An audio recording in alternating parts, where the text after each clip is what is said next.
On the far western coast of the continent, high atop a rocky promontory overlooking the Sunset Sea, sits Casterly Rock, ancestral seat of House Lannister.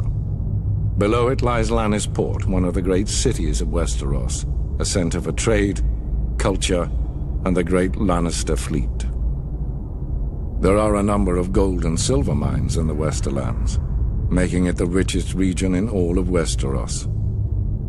One of the most productive mines lies beneath Casterly Rock itself, making House Lannister the wealthiest of all the noble houses.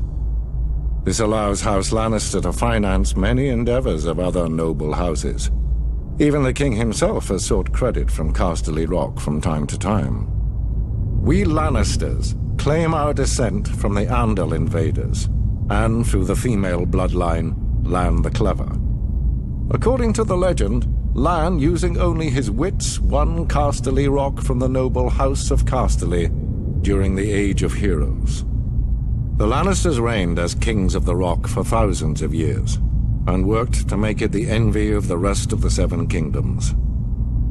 Our time as kings ended, however, when Aegon Targaryen, otherwise known as Aegon the Conqueror, arrived in Westeros with his army. The last king of the Rock, King Loren Lannister, joined forces with King Mern Gardener, the king of the Reach.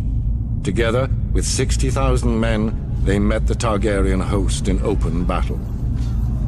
History tells us that Aegon unleashed all 3 of his dragons, slaughtering 4,000 men at what came to be known as the Field of Fire.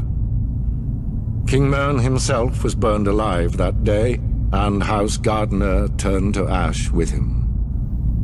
Seeing both the threat and opportunity the Targaryens represented, Loren wisely surrendered and aided Aegon in his further conquest of Westeros.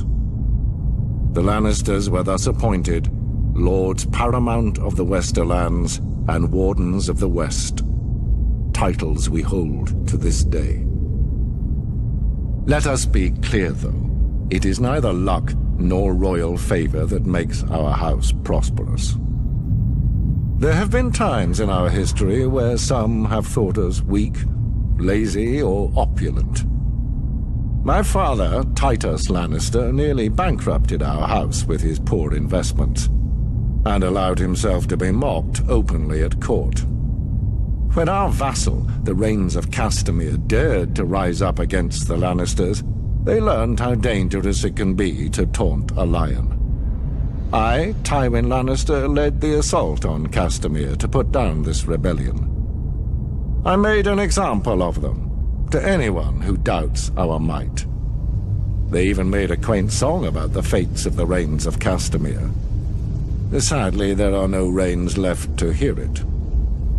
Today, the Golden Lion of Lannister is rightly admired and feared throughout the Seven Kingdoms. Our words are, "Hear me roar."